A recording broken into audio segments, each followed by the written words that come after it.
BJP को खा गई, ये कहा जा रहा है। पश्चिम बंगाल में 25 लोगों की जो core committee Bharatiya Janata party की है, उसमें 20 ऐसे कोर कमेटी में मेंबर है जिनको पार्टी ऑफिस का, भारतीय जनता पार्टी पश्चिम बंगाल की ऑफिस का चपरासी भी नहीं होना चाहिए था।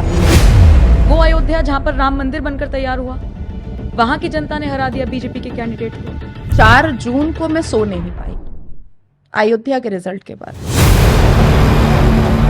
क्या अयोध्या के हिंदू ये भी भूल गए कि अखिलेश यादव ने एक बड़े न्यूज चैनल को क्या कहा था? नहीं, मैं और डिंपल कोई पूजा पाठ नहीं करते और हम लोग विश्वास भी नहीं करते हैं। इस भारत के सभी मनचले मुसलमान लौंडों को एक बात बता देना चाहती हूँ कि मोदी के बाद योगी ही है प्रधानमंत्री। 1 लाख रुपया मिलेगा खटाखट खटाखट खटाखट, और भारत के मुसलमानों ने राहुल बाबा का तलवा चाट लिया, चटाचट चटाचट चटाचट। उस बयान से बहुत नुकसान हुआ है बीजेपी को, मानती हैं? हाँ, बिल्कुल मानती हूँ, 100% मानती हूँ। जैसे शुभेंदु अधिकारी ने कहा था कि ममता बनर्जी को तो जंगल महल मैंने दिखाया था, तो काहे नहीं जिता करके लेकर आए। कैंडिडेट के सिलेक्शन में जो कमियां रही हैं उसको अब आने वाले 2029 में बेटर किया जाएगा। प्रियंका वाड्रा भी 4 जून को पीली पीली साड़ी में एकदम सरसों की खेत लग रही थी। अरे देश तो संविधान से चलता है और भारत का मुसलमान भी संविधान मानता है, तो उसी संविधान का आर्टिकल 44 यूसीसी काहे नहीं मानते हो भाई? इंदिरा गांधी को पकड़ो, राहुल बाबा को पकड़ो, जिनकी दादी अम्मी ने इमरजेंसी के वक्त में पूरे संविधान के साथ ही छेड़खानी की थी। बंगाल से कुछ मौलानाओं का फोन आ रहा है कि हाजी साहब को रहने दीजिए। मैंने कहा भैया उसने ट्वीट किया है, वेरीफाइड अकाउंट है, ब्लू टिक है उनका, MIM के प्रवक्ता है, नाम के आगे हाजी है। प्रॉफेट मोहम्मद सल्लल्लाहु अलैहि वसल्लम ने अपने नाम के आगे हाजी नहीं लगाया, ये तो बड़ा मुसलमान है। अगर मेरी हत्या होगी या मेरा गैंगरेप करवाया जाएगा या मेरे साथ कोई भी एक्सीडेंट करवाया जाएगा तो वो किसी हिंदू से करवाया जाएगा। तो बहुत सारी चीजें हैं जो हम करेंगे, मदरसे तोड़ेंगे, स्कूल बनाएंगे।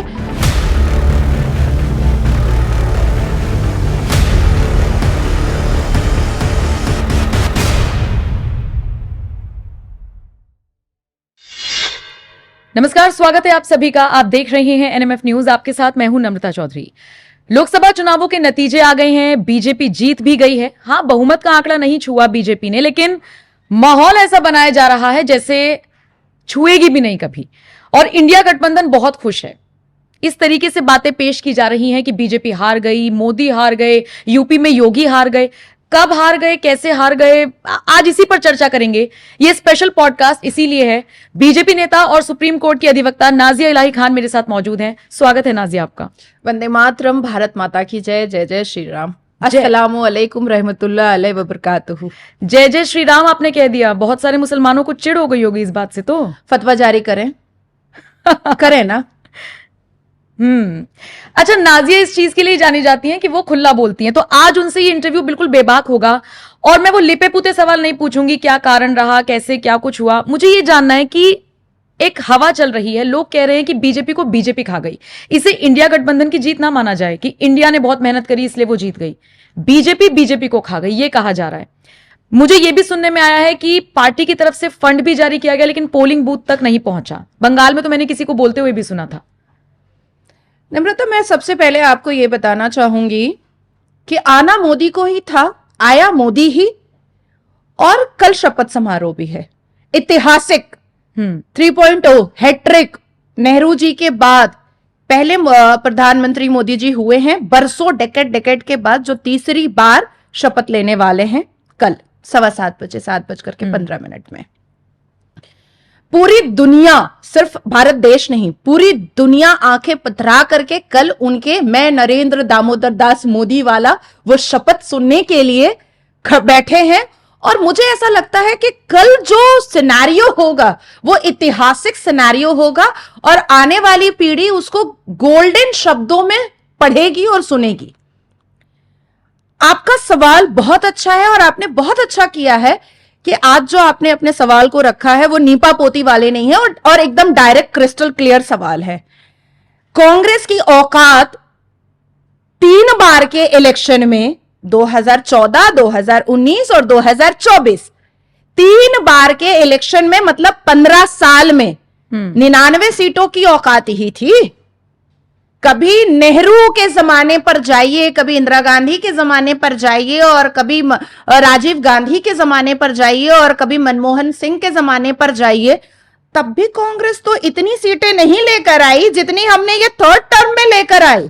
लेकिन हाँ, कभी कभी होता क्या है नम्रता, कि कुछ बच्चे ऐसे होते हैं स्कूल में जो 99% लाने के बाद भी मायूस होते हैं कि 1% और क्यों छूट गया, 100 का 100 क्यों नहीं हुआ। और कुछ बच्चे ऐसे होते हैं कि 34 नंबर पास मार्क्स ला करके बोलते हैं और देखो बाहर ढोल बाजा ताशा और बताशा बांटो, क्योंकि हम तो 34 लेकर के आ गए। तो उनको अपना लेवल पता होता है कि उनका मार्क्स 34 आया है, मतलब बहुत बड़ी बात है, फेल होते होते बच गए हैं। और जो बहुत इंटेलिजेंट बच्चे होते हैं वो 99 ला करके अफसोस में रहते हैं कि हम 100 कर सकते थे। तो आज भारतीय जनता पार्टी के जो वाकई में कार्यकर्ता है, जो दिल से और जज्बात से जुड़े हुए हैं भारतीय जनता पार्टी से, वो इसलिए मायूस है कि हमें मोदी जी ने कहा था एक गार्जियन होने के नाते कि हमें 400 पार करना है और हम उसमें फेल हुए, इसलिए हम मायूस है। वरना बहुमत तो हमारी बहुत खूबसूरत आई है। कहां 44 सीटें कांग्रेस की, कहां 55 सीटें कांग्रेस की। मनमोहन काल में चले जाइए तो उनका थर्ड टर्म में कितनी सीटें आई थी वो भी देख लीजिए। तो 15 साल को मिला करके जितना कांग्रेस सीटें नहीं ला पाता था, और हमने इस बार उससे ज्यादा लाया है, 240 सीटें। अब मैं कल से सुन रही हूं बैसाखी एक और व्यक्ति है जो हिंदुस्तान तेरे टुकड़े होंगे इंशाल्लाह इंशाल्लाह करता था, और राहुल शहजादे के गोद में जाकर के बैठा है और कह रहा है कि एनडीए जो है वो नीतीश की बैसाखी पर चल रहा है। तो मुझे ऐसा लगता है कि 38 बैसाखियों वाले हमें आंख दिखाएंगे। 38 बैसाखी वाले हमें आंख दिखाने की औकात है क्या? देश दुनिया जनता सब जानती थी कि मोदी ही आने वाला है। हमने इलेक्शन को तो औकात दिखाने के लिए ही किया, और औकात दिख गई। हाँ, ये बात भी सच है कि कई भारतीय जनता पार्टी के कार्यकर्ताओं को कहीं ना कहीं बहुत विपद का सामना करना पड़ा है। पश्चिम बंगाल में कल भी रात के 1:30 बजे के करीब मुझे हावड़ा ग्रामीण से फोन आया कि बूथ को सिर्फ 2000 रुपए मिले थे, सिर्फ 2000। और वो फंड कितने का आया था? आई थिंक 161 करोड़ का, और पर पोलिंग बूथ 2-2000, सिर्फ 2000 रुपए। देखिए, पश्चिम बंगाल की दिशा इतनी बुरी है कि डायरेक्ट अभिषेक बैनर्जी के लोग अब जा करके रेस्टोरेंट के मालिक को मार पीट रहे हैं, पार्किंग का पैसा बढ़ाने की कोशिश कर रहे हैं। मतलब 29 सीटें आई हैं, और पाकिस्तानी अत्याचार जो है वो टीएमसी के द्वारा स्टार्ट हो चुका है, बड़े बड़े बिजनेसमैन के ऊपर भी, और छोटे छोटे कारोबारी के ऊपर भी, और भारतीय जनता पार्टी के कार्यकर्ताओं के ऊपर भी। देखिए, जो लेकर आया था राजमाता को कैंडिडेट बनाने के लिए, कल राजमाता ने बोला है एक बड़े नेशनल न्यूज को, बंगाल के बहुत बड़े नेशनल न्यूज को बोला है कि भाई हमें तो फंड ही नहीं मिला, हम काम कैसे करते। उन्हीं को मैं सुन रही थी जिनका मैंने जिक्र किया।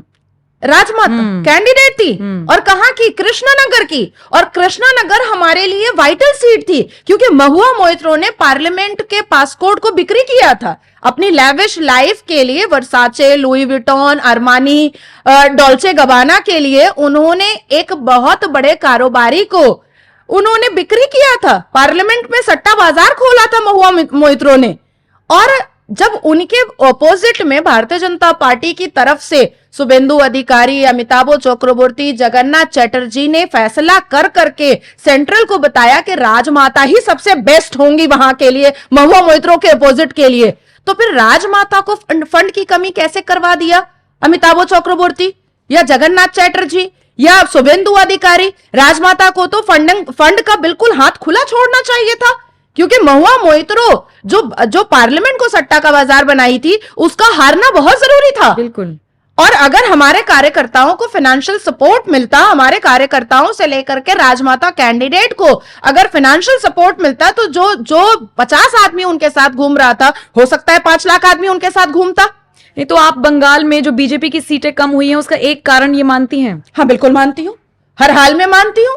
दूसरा कारण ये भी है कि घमंड जो है ना, वो बहुत बहुत बुरा हाल और परिणाम दिखाया पश्चिम बंगाल में। पश्चिम बंगाल में 25 लोगों की जो core committee Bharatiya Janata party की है, उसमें 20 ऐसे कोर कमेटी में मेंबर है जिनको पार्टी ऑफिस का, भारतीय जनता पार्टी पश्चिम बंगाल की ऑफिस का चपरासी भी नहीं होना चाहिए था।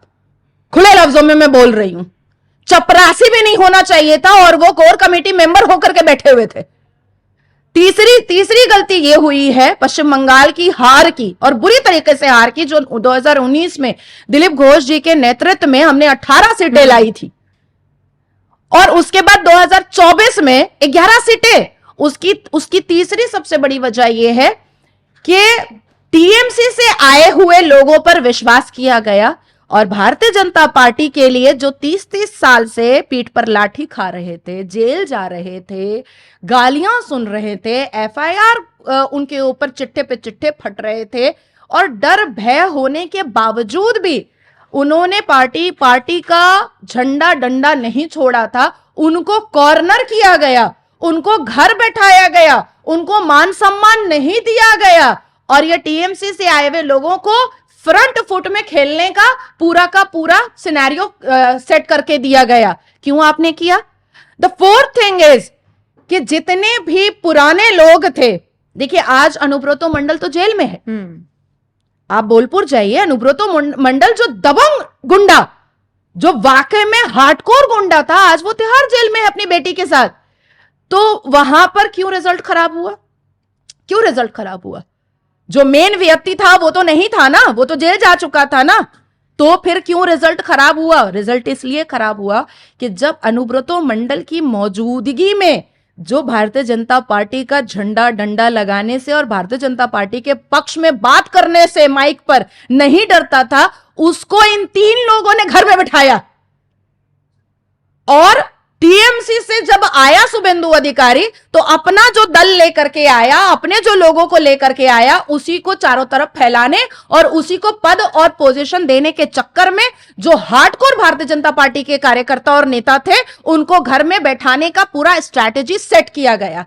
अब मैं 5वां आपको बात बताती हूं कि जहां जहां पर मुस्लिम हाईली पॉपुलेटेड एरिया था, वहां पर नाजिया इलाही खान को क्यों नहीं दायित्व दिया गया कि नाजिया यहां पर आपको जाकर के, आपको कैंडिडेट का हाथ पकड़ करके आपको मुसलमानों को बताना है कि मोदी जी की योजनाओं का लाभ मुसलमानों ने उठाया है। भाई उठाया है। आप हमें वोट करेंगे कि नहीं करेंगे ये जनता के ऊपर है, लेकिन एटलीस्ट उन तक संवाद तो पहुंचता, एटलीस्ट कैंडिडेट उस एरिया में तो जाता। तो ये सारी चीजें बहुत गलत हुई हैं। भारतीय जनता पार्टी पश्चिम बंगाल में हारी है, जिसको ममता बनर्जी ने नहीं हराया है, खुद ये 3 लोगों ने बैठ करके हराया है। अच्छा, बंगाल को लेकर तो चलिए ये बात मान लेते हैं, और मुझे लगता है कि ये रीजन हो भी सकता है। यूपी में क्या हुआ? योगी फैक्टर था, उनकी बुलडोजर नीति, एनकाउंटर नीति थी। मैं तो खुद यूपी से आती हूं, मुझे पता है कितना बदलाव हुआ है जी। 2022 में जो विधानसभा चुनाव हुए, योगी को पूरा समर्थन मिला, लेकिन केंद्र के जब चुनाव हुए तो जनता पलट गई। और बहुत ज्यादा आगे मत जाइए, वो अयोध्या जहां पर राम मंदिर बनकर तैयार हुआ, वहां की जनता ने हरा दिया बीजेपी के कैंडिडेट को। देखिए, मुझे बहुत मायूसी हुई, और मैं सत्य बोल रही हूं कि 4 जून को मैं सो नहीं पाई। अयोध्या के रिजल्ट के बाद बिल्कुल सो नहीं पाई। जिन संतों और महंतों ने आकाश और बादल को और पर्वत को कंबल बना करके ओढ़ा था और छाती पे गोलियां खाई थी उसी राम मंदिर के लिए, ना जाने कितने संतों महंतों के प्राण चले गए उसी राम मंदिर के लिए। 550 साल की तपस्या पूरी हुई और रामलला की प्राण प्रतिष्ठा हुई। सारी चीजें बिल्कुल पॉजिटिव थी, बहुत अच्छा था। आज जो लोग 10-12 लोग जो ये कह रहे हैं कि हमें तो कंपनसेशन नहीं मिला, हाँ ये कहा जा रहा है, हमें तो कंपनसेशन, मैं खुद आपको ये सारी बात बता दे रही हूँ कि हमें तो कंपनसेशन नहीं मिला। उनसे मेरा ये भी कहना है आपके चैनल के द्वारा कि क्या 2 गज जमीन रामलला से ऊपर हो गई? जिन्होंने प्राण दिया, जिन संतों और महंतों के प्राण चले गए, क्या उनकी वो 2 गज जमीन उनके प्राण से ज्यादा वैल्यूबल थी? लेकिन नाजिया, जिसके घर टूटे उसका तो आप दर्द समझिए। नम्रता, रोते हुए लोगों के वीडियो वायरल हो रहे हैं कि मेरा घर तोड़ा गया था, मैं क्यों वोट देता। नम्रता, मैंने 728 लोगों से मैंने बात किया है, मैं गलत आंकड़ा नहीं दे रही हूँ, मेरे पास फोन लिस्ट अभी भी है, या मेरा फोन अगर चेक किया जाए, कहीं कोई भी चेक करवा ले, मैंने उत्तर प्रदेश अयोध्या के 728 लोगों से बात किया है और उन्होंने कहा दीदी कंपनसेशन मिला है और धीरे धीरे मिलेगा। आज आपका ये स्टूडियो है, आप इसको अगर और डेकोरेट कीजिएगा और इनहैंस कीजिएगा, इंटीरियर कीजिएगा, तो टूटेगा ना, तोड़ करके बनाइएगा ना, तो बनने में समय लगेगा ना, कि रोना स्टार्ट कर दीजिएगा। अगर फ्लाईओवर बनते हैं, ब्रिज बनते हैं, वो टूटता है, कई घर चले जाते हैं, फिर एक समय होता है कि उनको वापस भी मिल जाता है। उसका दूसरा फैक्टर भी है, मान लीजिए मैं और आप बिहार के एक छोटे से गांव में जा रहे हैं, अब माइक्रो मिनी पहन करके जाएंगे तो अच्छा तो नहीं लगेगा ना, गॉगल्स लगा लेंगे तो अच्छा तो नहीं लगेगा ना। तो अगर समाजवादी पार्टी ने और इंडी अलायंस ने कास्ट सेंसस का एक पलीता जला ही दिया था, तो पासी के अपोजिट में भारतीय जनता पार्टी को ब्राह्मण नहीं खड़ा करना चाहिए था। पासी के अपोजिट में पासी को ही खड़ा करना चाहिए था, क्योंकि यह पलीता तो जल चुका था। और क्या इतिहास के पन्ने, क्या भारतीय जनता पार्टी के आला अधिकारी ने नहीं पढ़ा है? एक नेहरू के जमाने से यह हिंदू मुसलमान करना, डिवाइड एंड रूल की पॉलिसी खेलना और धर्मों के आधार पर पॉलिटिक्स करना, ये तो नेहरू की रणनीति थी, जो आज तक राहुल बाबा भी लेकर के चल रहा है, हर हाल में लेकर के चल रहा है। तो ये रणनीति को मद्देनजर रखते हुए कभी भी पासी के ऑपोजिट में कभी एक ब्राह्मण को खड़ा नहीं करना चाहिए था, कभी नहीं करना चाहिए था। ये भी एक गलत हुआ। तो मुद्दा सिर्फ इतना नहीं है कि हमारे घर टूटे और हमें कंपनसेशन नहीं मिला। जो काम उत्तर प्रदेश में योगी जी के नेतृत्व में हुआ है, एक एक महिला बोलती है कि आज योगी जी की वजह से हम सेफ और सिक्योर हैं। आज योगी जी की वजह से महिलाएं और बेटियां नीडर हो करके रात में 2 बजे भी घूमती हैं। आज योगी जी की वजह से वहां का शिक्षा का जो के ऊपर जो काम हो रहा है वो बहुत खूबसूरत हो रहा है। इंफ्रास्ट्रक्चर आप देखिए कितना खूबसूरत हो चुका है। आज डर भय नहीं लगता है उत्तर प्रदेश में जाने से। और सोचिए कि समाजवादी पार्टी को जो महिलाओं ने वोट किया है, क्या वो भूल गई कि यही मुलायम यादव थे जो कहते थे लड़कियां इतनी टाइट जीन्स पहनेंगी तो लड़कों का मन तो मचल ही जाएगा ना। क्या अयोध्या के हिंदू ये भी भूल गए कि अखिलेश यादव ने एक बड़े न्यूज चैनल को क्या कहा था? नहीं, मैं और डिंपल कोई पूजा पाठ नहीं करते और हम लोग विश्वास भी नहीं करते हैं। ये सब तो एटलीस्ट याद रखना चाहिए। मतलब जो शहजादे साहब ने कान में डाला उसी पर आप आगे बढ़ गए। नहीं, अगर अयोध्या वालों ने ये कहा है कि मुझे कंपनसेशन नहीं मिला है, तो अयोध्या वाले को यह भी स्वीकार करना पड़ेगा कि आप जातिवाद पर आकर के आपने वोट किया है। यह भी स्वीकार करें आगे आकर के। गलत है, आप एक तरफा बोलिएगा, ये सही नहीं होता है, गलत होता है। आज ये बिल्डिंग टूट करके आपका स्टूडियो बनेगा, आपकी नौकरी कहीं नहीं जा रही है। हाँ, बिल्डिंग टूटा है, बनेगा, फिर से आपको बुलाया जाएगा, आप रोना स्टार्ट कर दीजिएगा। कैसे रोना स्टार्ट कर दीजिएगा? तो झूठ बात को फैला करके कोई फायदा होने वाला नहीं है। और 2-4 रुपए के लिए जिस हिसाब से अपने आप को बेच करके अगर हिंदुओं ने ये कार्य किया है, तो वही भगवान राम है, हाथ कंगन को आरसी किया, पढ़े लिखे को फारसी किया, और उनको उसका सिला भी मिलेगा। अच्छा, यूपी का हम जिक्र कर रहे हैं, बहुत सारी सीटों पर बीजेपी को नुकसान हुआ है। एक सीट रही उसमें मुजफ्फरनगर, उसका मैं जिक्र इसलिए कर रही हूं क्योंकि अभी कल परसों एक वीडियो सोशल मीडिया पर वायरल हो रहा है, वो शायद सीसीटीवी फुटेज है। उसमें एक लड़की जा रही है और वो बाइक से जाता है और पीछे उसको टच करके जाता है, जो हम कभी देखा करते थे योगी आदित्यनाथ के राज से पहले। वो ईव टीजिंग वाला मामला था पूरा।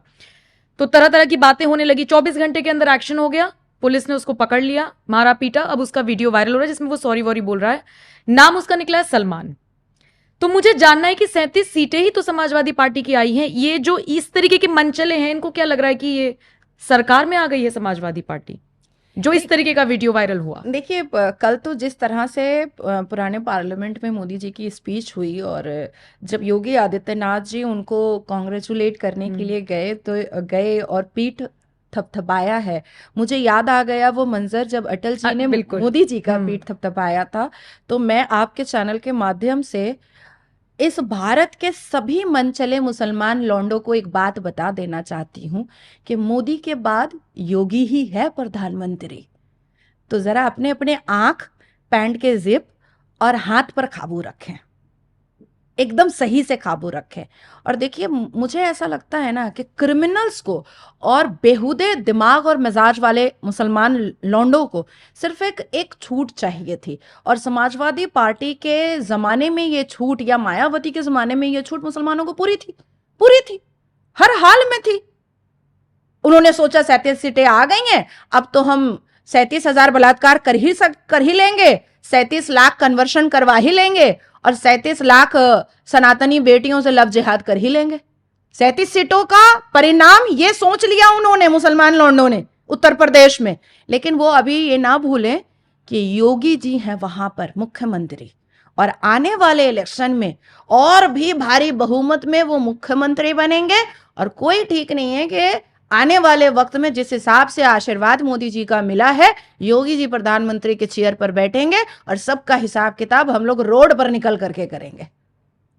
नाजिया, आपकी बात और केजरीवाल की बात कॉन्ट्राडिक्ट हो रही है। केजरीवाल कह रहे हैं कि योगी आदित्यनाथ को हटाया जाएगा, संजय राउत कह रहे हैं कि देवेंद्र फडणवीस का इस्तीफा ही इसलिए हुआ है कि योगी आदित्यनाथ पर प्रेशर बन सके, भूपेंद्र चौधरी के इस्तीफा देने की खबर है। कुछ आपको लगता है ऐसा कि साइडलाइन किया जाना था योगी को, खबरें ऐसी आई, उसका इफेक्ट इलेक्शंस पर हुआ और अब वो फैसला बीजेपी पलट लेगी? देखिए, इंडिया अलायंस ने बहुत सारे चूरन बांटने की कोशिश की। नौकरी मिलेगा फटाफट फटाफट फटाफट, देश से गरीबी जाएगी झटाझट झटाझट झटाझट, 1 लाख रुपया मिलेगा खटाखट खटाखट खटाखट, और भारत के मुसलमानों ने राहुल बाबा का तलवा चाट लिया चटाचट चटाचट चटाचट। ठीक है, हो गया। अब वो मुसलमान महिलाएं क्या है, वो छज्जे पर खिड़की में खड़ी हो गई हैं आकर के, हमको नहीं मिल रहा है, हमको नहीं मिल रहा है, हमको नहीं मिल रहा है। तो आपने जो कहा कि अरविंद केजरीवाल ने कहा था कि योगी जी को साइड किया जाएगा, अरविंद केजरीवाल के लिए जो पन्नू आंसू बहा रहा था, अरविंद केजरीवाल के लिए खालिस्तानी आंसू बहा रहा था, अरविंद केजरीवाल के लिए पाकिस्तान के टेररिस्ट आंसू बहा रहे थे, वो अरविंद केजरीवाल जो अपने आप को निर्दोष नहीं साबित कर पा रहा है, वो अरविंद केजरीवाल जिसकी पार्टी को दिल्ली में लोकसभा इलेक्शन में निचोड़ करके नदी नाले में फेंक दिया गया है, स्वाहा कर दिया गया है, वो अरविंद केजरीवाल जिसकी अपनी राज्यसभा सांसद को पिटाई पड़ती है उसके सामने, वो अरविंद केजरीवाल जो शराब घोटाले में बेआबरू बेइज्जत हो चुका है, उसके बाद का क्या वैल्यू है? क्या वैल्यू है? कोई वैल्यू नहीं है। 4 जून को जब रिजल्ट ऐसा आया था तो हमने भी कहा था कि हमसे भी अगर कोई गलती हुई है तो हम भी रिजाइन करने को तैयार हैं। हमारे पश्चिम बंगाल में बर्धमान डिस्ट्रिक्ट के डिस्ट्रिक्ट प्रेसिडेंट ने रिजाइन कर दिया कि हम नहीं जिता पाए तो हमें रिजाइन करना चाहिए। देवेंद्र फडणवीस जी ने भी अपने इमोशन के लिए खुद कहा कि भाई हम नहीं जिता पाए, हमें रिजाइन करना चाहिए। ये हमारा अपना खुद का सेल्फ कंसर्न है, ये हमारा अपने खुद की टिप्पणियां हैं, ये सेंट्रल ने नहीं बोला है कि किसको किसको रिजाइन करना है। तो ये जो चूरन बांटने की कोशिश की गई है अरविंद केजरीवाल की तरफ से, तो अरविंद केजरीवाल जो खुद को निर्दोष नहीं साबित कर रहे हैं, जो अपनी पार्टी में सिर्फ चूरन और पलीदाई बांटते हुए आए हैं, जो आज बर्बाद होते हुए दिखाई दे रहे हैं, जो आज तिहाड़ जेल में हैं, जो शीश महल तो बनाए हैं पर ऐसी 42 डिग्री और 48 डिग्री की गर्मी में उनको भगवान राम ने एक जेल दे दिया है रहने के लिए, गुजर बसर करने के लिए। मुझे लगता है कि ऐसे लोगों की बातों में जो लोग भी आए हैं आज उनको अफसोस हो रहा होगा। अच्छा, एक बयान आता है जेपी नड्डा का जी, वो अपने आप को मतलब बीजेपी को सक्षम बताते हैं, आरएसएस को वो दरकिनार कर देते हैं। अब ये खबरें आई हैं, जब नतीजे आ गए हैं उसके बाद ये कहा जा रहा है कि आरएसएस या एबीवीपी का अगर हम जिक्र कर लें तो ये ऐसे दल हैं या ऐसे संगठन रहे हैं जो जमीनी स्तर पर उतरकर वोटिंग वाले दिन काम किया करते थे, लेकिन इन्होंने काम नहीं किया। उस बयान से बहुत नुकसान हुआ है बीजेपी को, मानती हैं? हाँ बिल्कुल मानती हूँ, 100% मानती हूँ। तो ये डैमेज कंट्रोल कैसे होगा? देखिए, मैं आपको कुछ रेफरेंसेस से बता देती हूँ। झारखंड में ढुल्लू मातो जी की कैंपेनिंग के लिए अशोक गुप्ता जी ने मुझे बुलवाया था और मैंने 18 घंटे उनकी कैंपेनिंग की थी। वो ऑलमोस्ट 2 लाख वोट से, मोर और लेस 2 लाख वोट से वो जीते। ठीक है, ठीक है। मुसलमान महिलाएं तकरीबन 3-3.5 लाख गैदरिंग करके वो मेरी बात सुनने के लिए आई थी और डाइवर्ट हुआ वोट। संदेश खाली और बशीरहाट, मैं सिर्फ संदेश खाली क्यों बोलूं, बशीरहाट कॉन्स्टिट्यूएंसी में अगर इसी तरीके से मुझे जिम्मेदारी दी जाती तो मैं वहां पर भी कुछ ना कुछ एक कांटे का टक्कर रेखा पात्रा का करवा देती, हाजी नूरुल के ऑपोजिट में। लेकिन पश्चिम बंगाल में मुझे बेइज्जत किया गया भारतीय जनता पार्टी के शुभेंदु अधिकारी और अमिताभ चक्रवर्ती ने किया, तो मैं साइड हुई ना, नुकसान हुआ ना। तो उसी तरीके से अगर गाहे बगाहे जेपी नड्डा जी की जुबान से अगर आरएसएस के लिए बुरी बात निकली है, तो वो तो अपने मान सम्मान के हिसाब से वो ठीक बैकफुट लिए, एकदम सही किया। और मुझे भी इस बात का लगा कि जिस तरह से 2019 के इलेक्शन में, 2021 के विधानसभा इलेक्शन में भारतीय जनता पार्टी के लिए एबीवीपी ने और आरएसएस जिस हिसाब से मेहनत करती थी, और एबीवीपी के लड़के इतने एनर्जेटिक है पश्चिम बंगाल में कि मैं आपको शब्दों में नहीं बता सकती हूँ, इतने एनर्जेटिक हैं। अगर वो रोड पर उतरते तो एटलीस्ट ये जो 12 सीटें हैं पश्चिम बंगाल में वो 15 में कन्वर्ट होती। हमारी जो 240 सीटें हैं पूरे भारत में वो कम से कम 272 तो जरूर जाती। तो यानी जो कैंडिडेट्स उतारे गए हैं मैदान में कुछ हद तक वो, और जो स्टार प्रचारक उतारे गए हैं कुछ हद तक वो, उन्होंने भी काम किया है बीजेपी को कम सीटें लाने में।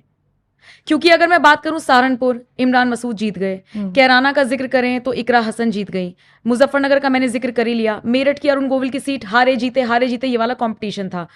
ये सारी चीजें आपको लगता है, अब कैराना का मैं इसलिए जिक्र कर रही हूं, प्रदीप चौधरी वहां से बीजेपी ने मैदान में उतारे थे और उनका मैंने इंटरव्यू किया था जब, तो उससे पहले मैंने कुछ ग्राउंड रिसर्च किया था। वहां के लोगों में नाराजगी थी कि ये तो आते ही नहीं है, लोगों में नाराजगी थी, फिर भी उनको रिपीट किया गया। आपको नहीं लगता सांसदों के मन में, जिनको रिपीट किया गया, उनके मन में ये था अरे मोदी मैजिक है, जीत जाएंगे?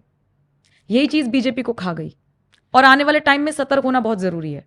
देखिए, मैं बहुत अच्छे से जानती हूं क्योंकि मैं hardcore Bharatiya Janata party follower हूं, और आज से नहीं, अटल जी के जमाने से। तो मुझे ऐसा लगता है कि भारतीय जनता पार्टी अपनी गलतियों से सीखती बहुत अच्छे से है, बहुत अच्छे से, और बहुत जल्द सीखती है। आज आप पार्टी कार्यालय जाइएगा तो जहां एक तरफ कल के शपथ समारोह की तैयारी हो रही है, वहां पर दूसरी तरफ इस बात का खोजबीन हो रहा है कि गलती कहां कहां पर हुई, बिल्कुल हो रहा है। और मुझे ऐसा लगता है कि जिस हिसाब से कुछ कैंडिडेट ओवर कॉन्फिडेंस थे, मोदी मैजिक चलेगा, तो फिर आपको सांसद बनाया क्यों गया? आपको पार्लियामेंट तक पहुंचाया क्यों गया? आप अपनी जिम्मेदारियों से पीछे हटिएगा और आप सोचिएगा कि एक अकेला मोदी 528 इस पूरे भारत के 528 सीटों को जिता कर ले आएगा। ये कैसे संभव है? एक फैमिली भी चलती है ना, तो सारे लोगों को अपनी अपनी रिस्पॉन्सिबिलिटी को पूरी करनी पड़ती है। आज ये स्टूडियो चल रहा है, हर कोई अपनी अपनी रिस्पॉन्सिबिलिटी पूरा कर रहा है, तो वो करना चाहिए था। अब जैसे पश्चिम बंगाल में नीतीश प्रामाणिक जी केंद्र के मंत्री रहे थे, लेकिन अपने लोगों से ही नहीं मिलते थे जा करके। गलत हुआ, आज हार गए। और धड़ल्ले से आप देखिए, धड़ल्ले से नीतीश प्रामाणिक जी का जो क्षेत्र था वहां पर धड़ल्ले से पंचायत वाले जाकर के अब टीएमसी ज्वाइन कर रहे हैं। आप अपने क्षेत्र पर ध्यान ना दे करके आप अपने आप को सिर्फ टीआरपी में क्यों रखिएगा? अरे जनता जमीन पे बैठ रही है, जमीन पे बैठिए। जनता पत्ते में खा रही है, आप पत्ते में खाइए। जनता जंगल जा रही है, आप जंगल जाइए। जैसे शुभेंदु अधिकारी ने कहा था कि ममता बनर्जी को तो जंगल महल मैंने दिखाया था, तो काहे नहीं जिता करके लेकर आए? जब तुमने दिखाया था, ले आना चाहिए था। आज मैं कहती हूं कि मैं सुप्रीम कोर्ट जाती हूं, मैं आपको एंट्री नहीं करवा पाऊंगी, तो मैं फिर काहे की वकील? जब मैं आपको सुप्रीम कोर्ट में एंट्री ही नहीं करवा पाई तो मैं काहे की वकील? तो इसका मतलब है कि मैं झूठ बोल रही हूं। तो इतनी लंबी लंबी बातें और इतनी टीआरपी के बजाय अगर ये जितने लोग हारे हैं, अगर ये अपने क्षेत्र पर, अपनी कॉन्स्टिट्यूएंसी पर और अपनी जनता के साथ, अपनी कॉन्स्टिट्यूएंसी की जनता के साथ अगर वक्त गुजारते और अपने कार्यों पर ध्यान देते, तो ये दिशा नहीं होती। अच्छा, पूरे इन चुनावों में आपको मोदी का सबसे बड़ा दुश्मन कौन नजर आया राजनीतिक तौर पर? मैं नहीं मानती कि आप इंडिया गठबंधन का नाम लेंगी, क्योंकि जो भी मैं आपके बयान सुन रही हूं उसमें तो अंदर खाने, वो जो भीतरगात एक शब्द आजकल बड़ा ट्रेंड में है, क्या लगता है सबसे बड़ा राजनीतिक तौर पर दुश्मन, या इन चुनावों में कम सीटों के लिए जिम्मेदार आप किसे मानेंगी? देखिए, इंडी गठबंधन की तो औकात ही नहीं है मोदी जी को हराने की, औकात ही नहीं है। वो 15 साल में जो सीटें नहीं लाए, हम अभी भी रो रहे हैं कि 240 क्यों आया। हम तो 400 पार कर ही देते अगर हमारे जो सिटिंग एमपीज थे जो हारे हैं अगर वो सही होते तो, और सीटों का सिलेक्शन अगर सही होता तो। हम अभी भी अपनी गलतियां ढूंढ रहे हैं क्योंकि इंडिया अलायंस 38 पार्टियों को मिला करके भी उनकी औकात ही नहीं थी हमें हमें मतलब हराने की, जो सामने भी परिणाम भी आया। देखिए मुझे ऐसा लग रहा है कि जिस तरह से ओवर कॉन्फिडेंस में और जिस तरह से कैंडिडेट के सिलेक्शन में जो कमियां रही हैं उसको अब आने वाले 2029 में बेटर किया जाएगा और उसको ठीक किया जाएगा, उसको और बेहतर करके जो ग्राउंड लेवल से जनता की बातें होंगी उस पर हम लोग अब 2029 में अपने कैंडिडेट उतारेंगे। अच्छा, मैं नम्रता सोच में पड़ गई हूँ कि आप ईवीएम पर कोई सवाल नहीं कर रही हैं। अगला सवाल मेरा यही था कि इस बार चुनावों में सबसे दिलचस्प क्या रहा, ईवीएम कहीं सुनाई नहीं दिया। हाँ, क्यों सीटें निकल गई ना ठीक ठाक क्योंकि वहीं से आवाजें आती थी। अच्छा। इधर वालों ने तो बोला नहीं। बताइए ईवीएम का जिक्र क्यों नहीं हो रहा है? नहीं, मैं भी हैक नहीं हो पाई इस बार। मैं आश्चर्य में पड़ी हूँ। मैं जहां जहां जा रही हूँ 6 तारीख से कोई मुझसे ईवीएम पे सवाल ही नहीं पूछ रहा है। और मतलब यही 4 जून से पहले जितने इंटरव्यूज हो रहे थे सब पूछ रहे थे क्या ईवीएम है, क्या ईवीएम है। मुझे लग रहा है कि ईवीएम बहुत अच्छा हो गया अचानक से, और औकात के हिसाब से राहुल बाबा को 99 सीटें मिल गई उनके औकात के हिसाब से। बड़े खुश हैं, बड़े मचल रहे हैं, बड़े तेज गले से बात कर रहे हैं। प्रियंका वाड्रा भी 4 जून को पीली पीली साड़ी में एकदम सरसों की खेत लग रही थी। देखिए ये जो झूठ है ना ये भी सामने आ गया कि ये जब हारने लगते हैं ये जनता पे दोष देते हैं। इंडिया अलायंस जब ये हारने लगते हैं तो ये बोलते हैं कि संविधान खतरे में आ जाएगा, संविधान खत्म कर दिया जाएगा, संविधान पलट दिया जाएगा। जो व्यक्ति 10 साल पूरी बहुमत के साथ पार्लियामेंट के अंदर था वो 10 साल में संविधान नहीं बदला। कि मुझे ऐसा लगता है कि अगर किसी नेता ने भी ये बात बोला है या किसी ने भी ये सारी बातों को उठाया है उसको उसी वक्त भारतीय जनता पार्टी को सैक करना चाहिए। किसी की औकात नहीं है, किसी की ताकत नहीं है कि संविधान को बदला जा सके। मैं आज भी अपनी बात पर बिल्कुल कायम रहूंगी कि इमरजेंसी के वक्त में जिस हिसाब से संविधान के साथ छेड़छाड़ किया गया है, जो इंदिरा गांधी ने इमरजेंसी लागू करके बिना विपक्षियों के पार्लियामेंट के अंदर संविधान के साथ छेड़छाड़ किया था, उसको बेटर करने की कोशिश की जाएगी, बिल्कुल की जाएगी। तो ऐसे इम्प्लीमेंटेशंस और अमेंडमेंट्स नहीं होते हैं क्या? वो तो होते ही हैं। अच्छा, मुझे एक बात बताइए कि जो मुसलमान हर रोज ये कहता है अरे देश तो संविधान से चलता है और भारत का मुसलमान भी संविधान मानता है, तो उसी संविधान का आर्टिकल 44 यूसीसी काहे नहीं मानते हो? वो भी तो उसी संविधान का है ना भैया। मौलाना साहब काहे नहीं मान लेते हो? चुपचाप मान लो, कोई दिक्कत तो है नहीं इसमें, लेकिन नहीं मानेंगे। तो संविधान जो सच में नहीं मानते हैं वो इस बात की दुहाई दे रहे थे और बिना मुहर्रम के छाती पीट रहे थे, अरे मोदी जी मोदी आ जाएगा तो संविधान खत्म कर देगा। अरे किसकी औकात है? कल पुराने पार्लियामेंट में जब मोदी जी की स्पीच स्टार्ट हुई उससे पहले उन्होंने संविधान के सामने अपने मत्थे को झुकाया है और उन्होंने कहा है कि उनका कर्तव्य है इस संविधान के हिसाब से देश को चलाना, इस संविधान को बचाना और इस संविधान के को सर्वोप्रिय और सर्वप्रथम रख करके इस देश की उन्नति के लिए काम करना। भाई इंदिरा गांधी को पकड़ो, राहुल बाबा को पकड़ो, जिनकी दादी अम्मी ने इमरजेंसी के वक्त में पूरे संविधान के साथ ही छेड़खानी की थी, उनको पकड़ो। और जिस किसी ने भी ऐसी टिप्पणियां की हैं मुझे लगता है कि उनको सही से दोबारा संविधान पढ़ने की जरूरत है। संविधान को पलटना तो बहुत दूर की बात है, उसको खत्म करना तो बहुत दूर की बात है।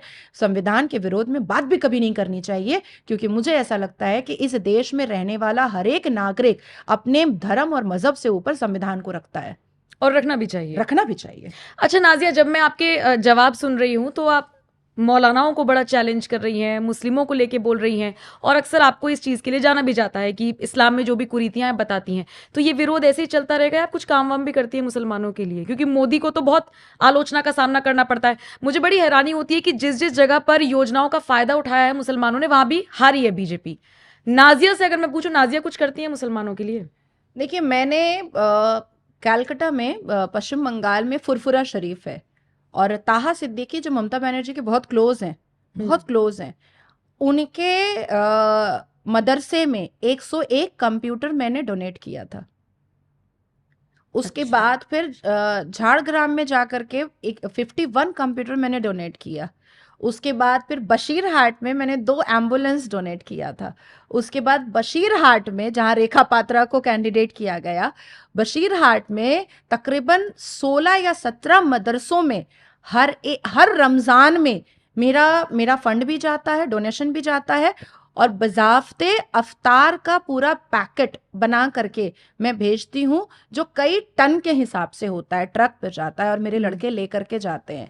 और मुसलमानों को शिक्षित करने की एक ख्वाहिश रखते रखते मैंने अपनी पुश्तैनी, मेरी दादी माँ के नाम पर जो पश्चिम बंगाल में 12 रामलोचन मलिक स्ट्रीट में घर था, 2 BHK फ्लैट, मैंने वो बेच दिया।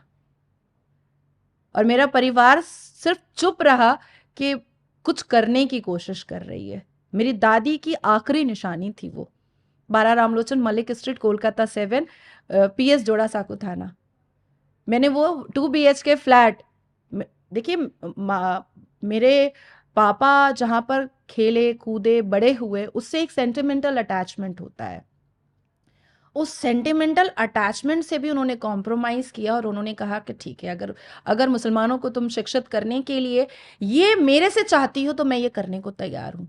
और यही कंप्यूटर, फंड, शिक्षा मुसलमानों में देने के लिए मैंने अपनी दादी की पुश्तैनी मकान और मेरे पापा की आखिरी, मतलब माँ बाप की निशानी मैंने बेच डाली। अच्छा, ये बात हम सबको तो नहीं पता, बीजेपी को तो पता होगी। रेखा पात्रा को टिकट देने से बेटर फिर तो आपको दे देना चाहिए था, या आप 29 के लिए प्रिपेयर हो रही हैं? देखिए, मैंने 4 जनवरी 2018 को मैंने बीजेपी ज्वाइन किया था और अपनी मर्जी से नहीं किया था। मेरी आइडियोलॉजी हमेशा RSS वाली रही है, हमेशा। और देवोश्री चौधरी जो मेंबर ऑफ पार्लियामेंट 2019 में हुई थी, उन्होंने मुझे बोला था कि नाजिया, एक बड़े प्लेटफॉर्म पे आओगी तो तुम्हारी बात और अच्छे से सामने आएगी। और मैंने ज्वाइन किया। ज्वाइन करने के बाद मैंने कभी भी किसी भी नेता से मिलकर के ये नहीं कहा कि मुझे टिकट दीजिए या मुझे पद दीजिए, कभी नहीं कहा।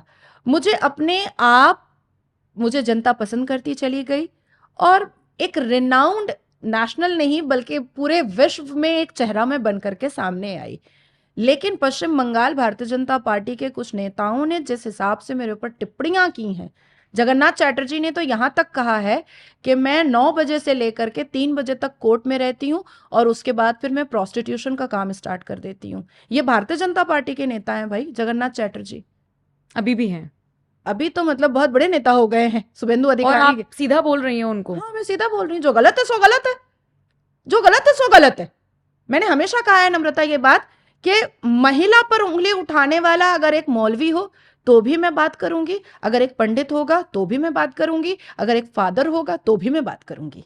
लेकिन लोगों को लगता है कि आप सिर्फ मुसलमानों के लिए बोलती हैं, उनके खिलाफ बोलती हैं। और सबसे बड़ी बात, TMC के लिए आप बोल रही हैं, आप बीजेपी के लिए आप बोल रही हैं, कल को बंगाल एंट्री पे रोक ना लग जाए आपकी कि भाई नाजिया को मत आने दो। देखिए नम्रता, आप कभी बंगाल आइए, मैं एकदम आराम से हाथी की तरह चलती हूँ। पश्चिम बंगाल में मेरे ऊपर FIR हुआ, मुझे अरेस्ट करने की कोशिश की गई, मैं अरेस्ट हुई भी। सुबह 6:20 में 2021 के विधानसभा इलेक्शन के बाद मेरी इतनी स्पीचेस थी कि ममता के TMC पार्टी को वाकई में प्रॉब्लम हुआ मुझसे। कहीं ना कहीं मुसलमान वोट जो है वो डाइवर्ट हुआ भारतीय जनता पार्टी के पक्ष में। स्मृति ईरानी जी के साथ मैंने तकरीबन 14-15 स्पीचेस दिया है एक मंच पे बैठ करके। तो उसके बाद फिर मेरे ऊपर FIR हो गया। सुबह 6:20 में तकरीबन 150 पुलिस मेरे घर आ गई, मेरे बेटे के सामने मुझे अरेस्ट करके लेके गई। लेकिन मेरी कोई गलती नहीं थी। लोअर कोर्ट से मुझे बेल मिला। और आप देखिए कि मैं आज भी, मैंने उस केस को क्वाश नहीं करवाया है। मुझे क्या दिक्कत है, मैं खुद ही खड़े हो जाऊंगी क्वाश करने के लिए। मैंने जानबूझ के क्वाश नहीं करा करके उसी बेंच पर, उसी लोअर कोर्ट के बेंच पर वो मैटर छोड़ दिया है और जो कंप्लेनेंट है वो भागा हुआ है। और बताइए, कुछ आपके विरोधी ऐसे हैं कि अगर मैं किसी के सामने कह दूं कि नाजिया का बयान सुना तो वो मुझे वो तस्वीरें दिखाते हैं। अरे हैदराबाद से जब मैं लौट करके नम्रता आई थी तो हाजी MIM का प्रवक्ता है, दिल्ली में ही रहता है, उसने यहां तक ट्वीट कर दिया कि 6 लाख रुपए के चक्कर में नाजिया इलाही खान अपने ही क्लाइंट के बिस्तर पर सो जाती है। ट्वीट किया, और जैसे ही मैंने लीगल नोटिस भेजा और उस केस के साथ भी मैंने एमआईएम के उस प्रवक्ता को टैग कर दिया है कि तू बन जा आई विटनेस, तू ही बन जा आई विटनेस।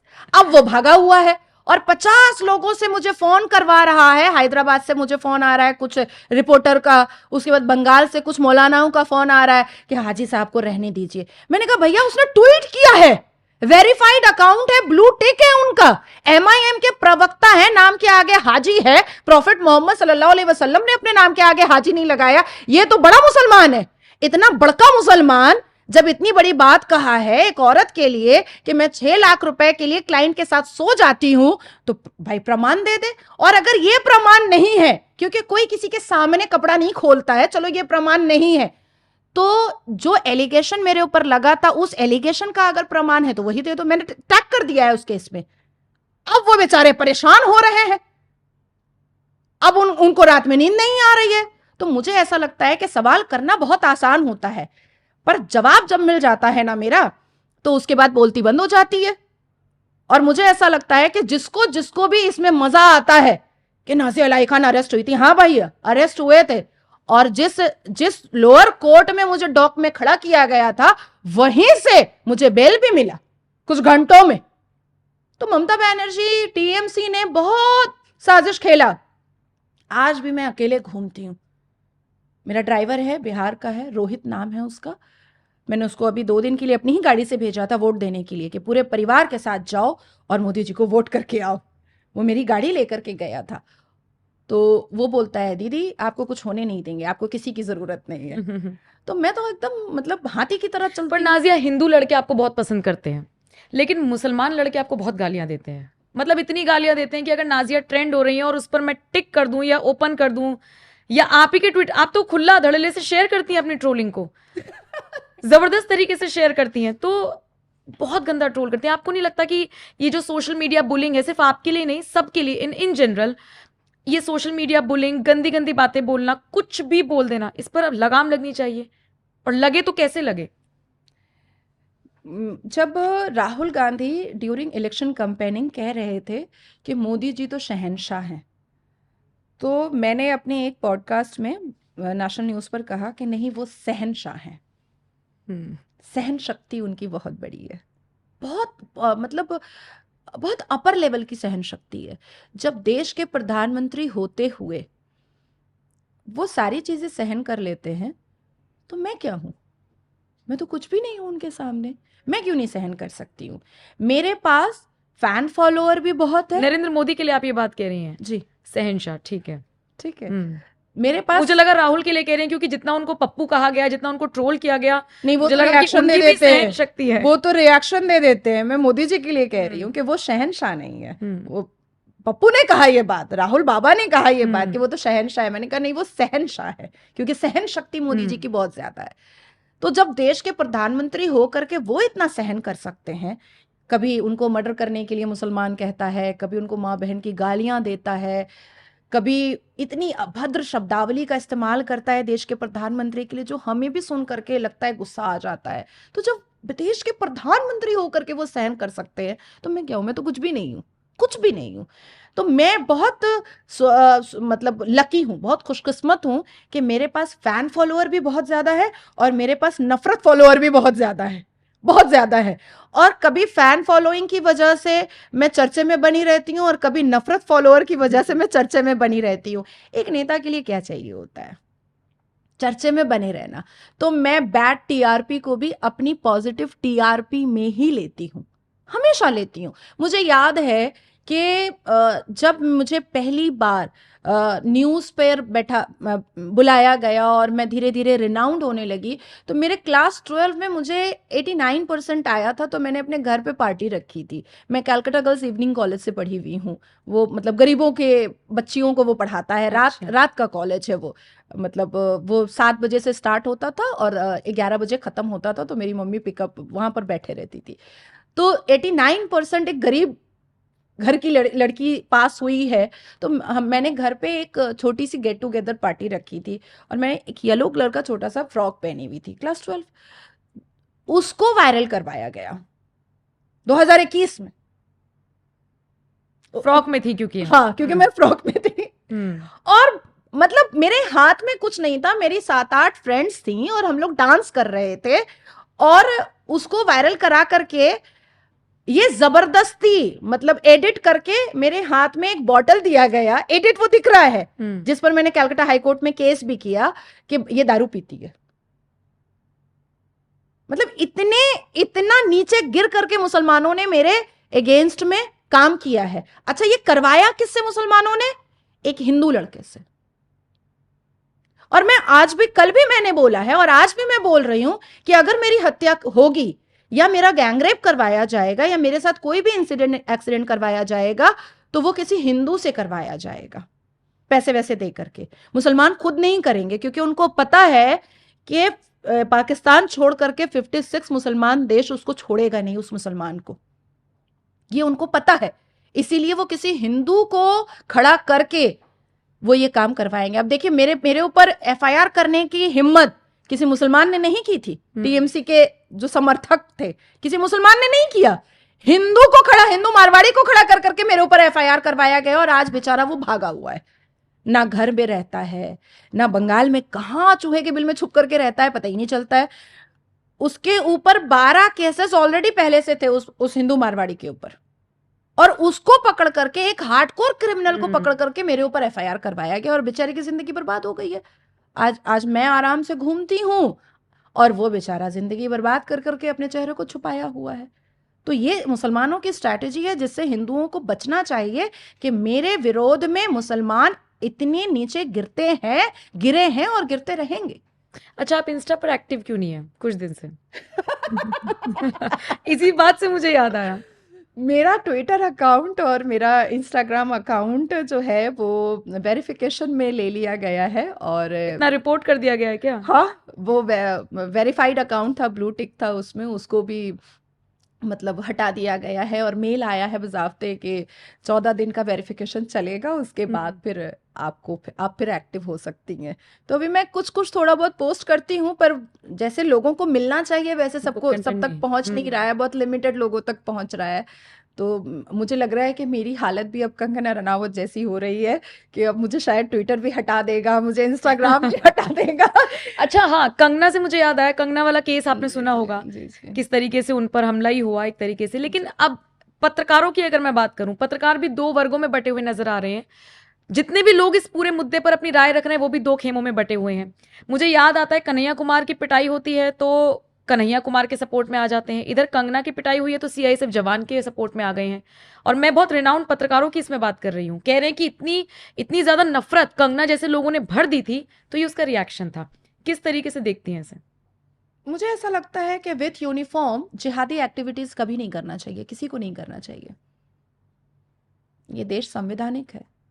आप संविधान की शपथ ले करके आप कोई भी यूनिफॉर्म जब पहनते हो, उसकी एक गरिमा होती है, एक गरिमा होती है और उस गरिमा को हमें बरकरार रखना चाहिए। सिर्फ एक देखिए, justification is not allowed in violence. कोई जस्टिफिकेशन काम नहीं करेगा वायलेंस पर, जिहादी एक्टिविटीज पर, टेररिज्म एक्टिविटीज पर।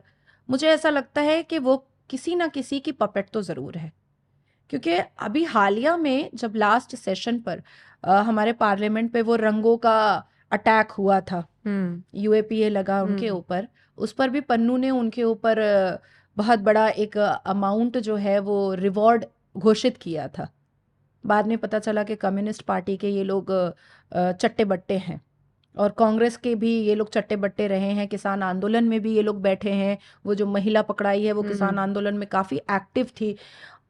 द सेकेंड थिंग इज कि किसान आंदोलन अगर किसान करते तो वो तो अन्नदाता है, उनकी बात कौन नहीं सुनेगा। आज देश की सेना हमारी सुरक्षा करती है, उनके जूते का लेस भी हम बांधेंगे। और किसान उनका पसीना अपने दुपट्टे से पोंछेंगे, क्योंकि देश की सेना की वजह से हम इस देश में सुरक्षित रहते हैं और किसान की वजह से हम भूखे नहीं मरते हैं। लेकिन अब डकैत बन करके बैठेगा एक पॉलिटिकल व्यक्ति, अपने आप को किसान बताने की जबरदस्ती करेगा, वो हम नहीं मानेंगे, कतई नहीं मानेंगे। तो ये जो पॉलिटिकल टूल किट की तरह किसान आंदोलन हुआ और अरविंद केजरीवाल का एक ड्रामा क्रिएट किया गया, ये सारी चीज़ें दूध का दूध पानी का पानी हो चुकी है। अब मुझे देखिए, मैंने जब ममता बनर्जी जी के ऊपर केस किया था कलकत्ता हाई कोर्ट में कि वो ईद की नमाज में क्यों जाती हैं, ये इस्लाम इस बात की इजाज़त नहीं देता है, उनको नहीं जाना चाहिए। और अगर वो जाती हैं तो ग्रीट के लिए जाएं, वो मुबारकबाद देने के लिए जाएं, सवैयां खाने के लिए जाएं, वो पॉलिटिकल हेट्रेट स्पीच नहीं दे सकती हैं। तो श्रीमती ममता बनर्जी ने मेरे अगेंस्ट में नेताजी इंडोर स्टेडियम पे बहुत अभद्र शब्दावली का इस्तेमाल किया। साथ साथ मुसलमान उनके चाटुकारता वर्कर ने भी मेरे ऊपर बहुत अभद्र शब्दावली का इस्तेमाल किया, क्योंकि जब मुख्यमंत्री के बात बोल रही हैं बिल्कुल। तो उनको तो जगह मिल गई बोलने की। फिर उनके मुसलमान नेताओं ने भी मेरे ऊपर अभद्र शब्दावली का इस्तेमाल किया, पर मैंने उसको लीगल तरीके से काउंटर किया। मैं एक मुख्यमंत्री की गरिमा को मैं लांग नहीं सकती थी, वो बैरिकेड में क्रॉस नहीं कर सकती थी, क्योंकि वो मुख्यमंत्री है सिटिंग। मैं एक कॉन्स्टिट्यूशनल बॉडी के साथ मैं ये गलत कर ही नहीं सकती थी। तो अगर उस कुलविंदर कौर है, उसको अगर अपनी माँ के लिए इतना दया हो रहा था, वो कोर्ट जाती, कंगना रनावत पे केस करती, कि कोर्ट के अंदर सारी चीजें हो जाती, बिल्कुल हो जाती। अगर वो सही थी तो कोर्ट फैसला करती। क्यों? मुझे ऐसा लगता है कि किसान आंदोलनकारियों को कोर्ट पर भरोसा नहीं है क्या? संविधान पे भरोसा नहीं है क्या? कभी पार्लियामेंट घुस जाते हैं किसान आंदोलनकारी और बंदर की तरह उछलने लगते हैं वहां पर, कभी एयरपोर्ट पे जिहादी एक्टिविटीज करते हैं। आप मानती हैं वो किसान आंदोलन जो हुआ था वो उसमें किसान ही बैठे थे? मैं तो आपको साफ कह रही हूँ कि किसान बैठते तो बात हम खुद जा करके सुनते। तो फिर सरकार ने वापस क्यों लिए कृषि कानून? देखिए, ये बहुत बड़ा एक डिस्कशन है, और मुझे ऐसा लगता है कि केंद्र की सरकार ने जो डिसीजन लिया था वो देश के हित में लिया था, देश के सुकून के हित में लिया था, देश की जनता को कोई दिक्कत ना हो, उत्तर प्रदेश से लेकर के दिल्ली की जनता को कोई दिक्कत ना हो, इसीलिए ये फैसले लिए गए थे। फिर से हम हैं, और समर सेशन अभी चलेगा, और अब तो हम फिर से 303 हो चुके हैं। अच्छा, आपने कहा कि बशीरहाट का जैसे आपने जिक्र किया, या 2-3 सीटों का आपने जिक्र किया, पुरानी बातों का जिक्र किया कि आप गई तो वहां पर वोट डाइवर्ट हुआ। हैदराबाद में वो स्थिति नहीं दिखी। हालांकि माधवी लता ने बहुत अच्छा कॉम्पीट किया, क्योंकि अगर हम देखें 84 से AIMIM का वो गढ़ है, तो वहां से ओवैसी को हराना थोड़ा सा मुश्किल था, लेकिन माधवी लता ने अच्छा किया। लेकिन उम्मीद थी कि मुस्लिम लड़कियां आगे निकलेंगी, वहां के जो लोग हैं वो आगे निकलेंगे, उनको वोट देंगे, वो थोड़ा सा कहीं ना कहीं लैकडाउन हुआ। वहां पर क्या वजह मानती हैं आप? तो वहां जा चुकी हैं ना? हाँ, बिल्कुल, मैंने तो बजाते पूरी कंपेनिंग की है, और मुसलमानों के साथ ही मैंने कंपेनिंग की उनकी। देखिए, हमारे देश में 20 करोड़ आबादी है मुसलमानों की, नम्रता। 18 करोड़ इस्लामिक मुसलमान हैं और 2 करोड़ संवैधानिक मुसलमान हैं। जो इस्लामिक मुसलमान हैं वो बाबर और औरंगजेब के फॉलोअर हैं। जो मुसलमान पिता अपनी बेटी को निकाह मसियार के नाम पर बेच सकता है, जो मुसलमान पिता अपनी बेटी को बेआबरू बेइज्जत होता हुआ 3 तलाक पे देख सकता है, जो मुसलमान पिता अपनी आंखों के सामने हलाला जैसा घिनौना अपराध करते हुए बेटी को नंगा होते हुए देख सकता है, जो मुसलमान पुरुष टकाटक 1 लाख रुपए के लिए हिजाबन महिलाओं को रोड पे बाजार पे खड़ा कर सकता है, वो चंद पैसों के लिए क्यों नहीं अवैसी को वोट कर सकता है?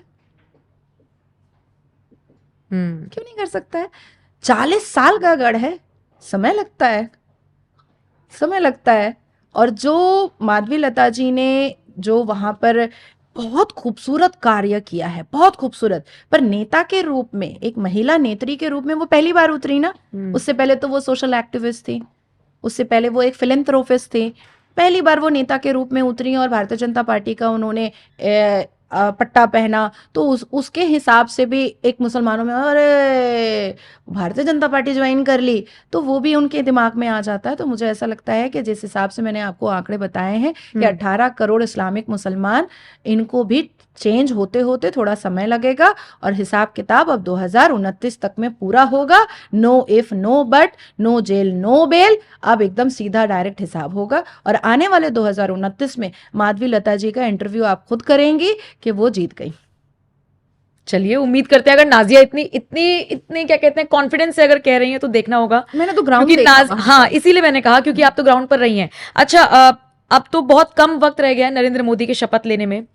अगले 5 साल में, फिलहाल तो मैं अगले 10 दिन की अगर बात करूं तो ऑफ कैमरा आपने मुझसे कहा कि बहुत कुछ देखने को मिलेगा। ऑन कैमरा बताएंगे अगले 10 दिन में क्या कुछ देखने को मिलेगा? आपने मुझे न्यूज रिपोर्टर के लिहाज से कहा कि तुम्हें खबरें मिलेंगी, या फिर कुछ ऐसे फैसले लिए जाएंगे अगले 100 दिनों में या अगले 2-3 महीनों में कि हिल जाएगा इंडिया गठबंधन, या देश की जनता देखेगी? मुझे लगता है कि आने वाले 20 दिनों में इतने अटल और इतने कड़क फैसले लिए जाएंगे भारतीय जनता पार्टी में मोदी जी के नेतृत्व में कि इंडी गठबंधन हिल जाएगी, और मुसलमानों को एक बार फिर से सोचना पड़ेगा कि भैया लाभ तो ले लिए इतनी योजनाओं का, उसके बाद शब्दावली का ध्यान रखना चाहिए था एटलीस्ट। देखिए, मुझे बुरा इस बात का लगता है, आप वोट करें या ना करें ये आपकी मर्जी है। मैं कभी भी किसी को ये बात, इवन मैं एक प्रवक्ता होकर के, भारतीय जनता पार्टी की एक कार्यकर्ता होने के बावजूद भी मैं मंच पर खड़े होकर के कभी भी ये मुसलमानों को नहीं बोलती हूँ कि आप भारतीय जनता पार्टी को वोट करो। मेरी स्पीच आप सुनिए जा करके, मैंने साफ कहा है कि वोट करो ना करो मैं बात जरूर सुन लो। मैं ये साफ कहती हूँ। तो मेरा ये मानना है कि आपने योजनाओं का लाभ उठाया, इस भारत के, भारत माता के आप सदस्य हैं, पुत्र हैं, पुत्री हैं, शब्दावली का लिहाज रखना चाहिए था। तो बहुत सारी चीजें हैं जो हम करेंगे, मदरसे वदरसे तोड़ेंगे, स्कूल विस्कूल बनाएंगे, और मजार वजार ऐसे भी अल कुरान में जो है वो गुनाह है, सिन है, पाप है, उसको भी तोड़ ताड़ करके हम लोग अच्छी बड़ी बड़ी यूनिवर्सिटीज बनाएंगे, एजुकेशनल सेंटर बनाएंगे। उसके बाद सरकार का काम नहीं है मुल्ला मौलवी खारी बनाने का। मदरसे की लिस्ट मैं आपके लिए लेकर के आई हूँ। ये जो इतने मदरसे की लिस्ट है, इसमें देखिए ये सारे मदरसे की लिस्ट है, ये मदरसे की लिस्ट पूरे देश में? हाँ, ये हमारे पूरे देश में मदरसे की लिस्ट है, ठीक है। और इसमें फंड जाता है सरकार की तरफ से, हाँ, करोड़ों अरबों रुपए का फंड जाता है। और आपको याद ही होगा 2023 में मदरसा फंड जो है वो स्कैम बस्ट हुआ था, अरबों खरबों रुपए का। तो मैंने ये पूरी लिस्ट बना डाली है, इनको हम तोड़ देंगे, इनको तोड़ करके बड़ी बड़ी यूनिवर्सिटीज बनाएंगे, स्कूल बनाएंगे, मिडिल स्कूल बनाएंगे। मुसलमान बच्चे पढ़ेंगे, 72 वर्जिन हुरों के सपने से और इल्यूजन से बाहर निकलेंगे, इंजीनियर डॉक्टर बनेंगे और संवैधानिक मुसलमान बनेंगे। मैं 5 वक्त नमाज पढ़ती हूँ, मैं 30 रोजे रखती हूँ, हजारी रोजा भी मैं रखती हूँ ईद के दूसरे दिन से। मैं शहादा करती हूँ, मैं इस्तकारा करती हूँ, मैं नफिल नमाज पढ़ती हूँ। तो मुझे ऐसा लगता है, लेकिन एडुकेशन ने मुझे इतना खूबसूरत बनाया है। भले ही मेरी शक्ल अच्छी हो ना हो मुसलमानों के हिसाब से, बढ़िया शक्ल है आपकी, मत बोलिए, नहीं तो आपको भी खोज खोज करके मुसलमान गालियां देना स्टार्ट कर देंगे। लेकिन मेरे मिजाज, मैं इंसान अच्छी हूं, ये मुझे पता है। तो मुझे लगता है कि आने वाली पीढ़ी जो है देश में, वो मुसलमानों का भी मुस्तकबिल बहुत ब्राइट हो, बहुत फ्यूचर हो। ये यूसीसी जल्द से जल्द हम लागू करवाएंगे, सीए तो इम्प्लीमेंट हो गया, एनआरसी इम्प्लीमेंट करवाएंगे। उसके बाद फिर मेरा एक मैटर लगा था कलकत्ता हाई कोर्ट में कि जब तक मुसलमान बच्चियां क्लास 12 पास ना करें तब तक उनका निकाह नहीं होना चाहिए, और कोई भी मौलाना निकाह करवाए तो क्लास 12 की डिग्री देखे तब निकाह करवाए। तो उसको अब मैं सुप्रीम कोर्ट लेकर के आऊंगी, उस पर मैं काम करूंगी। तो ये सारी चीजें पूरा शेड्यूल हमने बना लिया है, पूरे होमवर्क का ब्लूप्रिंट रेडी है। ये सारे काम पर अब हम लोग भिड़ जाएंगे, लग जाएंगे। बस शपथ समारोह, अब कल नीतीश जी ने कहा ना, आज ही ले लेते ना तो अभी से हम काम स्टार्ट कर देते। तो कल मुझे नीतीश जी की ये बात बहुत पसंद आई, तो ये सब करेंगे। पटना में भी मैं जाने वाली हूँ, नीतीश जी से मुलाकात करूंगी।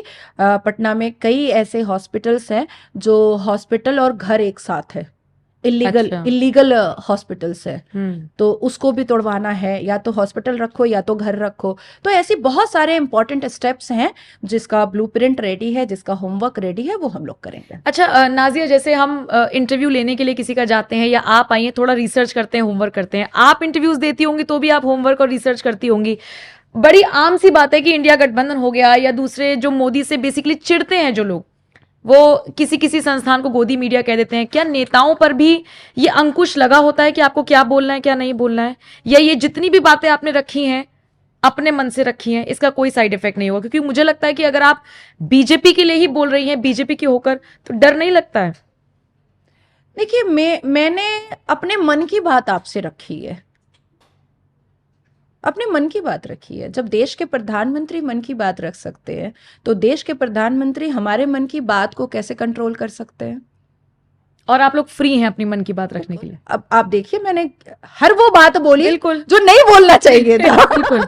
अमूमन इंटरव्यूज में, और हमने देखा भी है, वो गिने चुने सवाल होते हैं जो पूछ लिए जाते हैं। वैसे इंटरव्यू होता नहीं है। हम्म। मैं कहीं पर भी पॉडकास्ट में बैठूं या मैं कहीं पर भी चैनल पर बैठूं, मैं तो यही बोलती हूँ, जो मन में आए वो पूछिए, जो दिमाग में आ रहा है वो पूछे। अब कल मुझसे किसी ने पूछ लिया कि आप मेकअप करती हैं, मैंने कहा टिश्यू ले आओ बेटा और पोंछ लो, देख लो करती हूँ कि नहीं करती हूँ। तो मैं थोड़ा सा मेकअप वगैरह से थोड़ा दूर रहती हूँ, लेकिन हाँ, ब्लश ऑन लगाया है काजल और ब्लश ऑन लगाया है, फाउंडेशन और कंसीलर, मतलब वो पूरी चीजें मुझे आती भी नहीं है, तो मैं थोड़ा सा दूर रहती हूँ। अब एकदम यंग एंकर थी आप ही के जैसी भी, तो उसने पूछा आप इतनी फिट कैसे हैं, मतलब बेटा आपका 15 साल का है, आप इतनी फिट कैसे हैं? मैंने कहा 5 टाइम नमाज पढ़ती हूँ सही से, तो सुबह सुबह योगा करती हूँ, तो मेरा तो 5 बार योगा उधर हो जाता है नमाज के द्वारा, और फिर एक पर्टिकुलर योगा जो है वो तो सुबह 6:30 बजे वो हो जाता है, तो इसलिए फिट रहती हूँ। भाई बेटा जवान हो रहा है, मुझे भी तो जवान दिखना है। बिल्कुल। चलिए ठीक है नाजिया, बहुत बहुत शुक्रिया, आप मेरे साथ जुड़ी, आपने तमाम मुद्दों पर अपनी राय रखी। बताइए ये पॉडकास्ट आपको कैसा लगा, और नाजिया ने जिन जिन मुद्दों को उठाया, क्या आप उससे इत्तेफाक रखते हैं? कमेंट सेक्शन में अपनी राय हमें जरूर दीजिएगा। नमस्कार। वंदे मातरम, भारत माता की जय।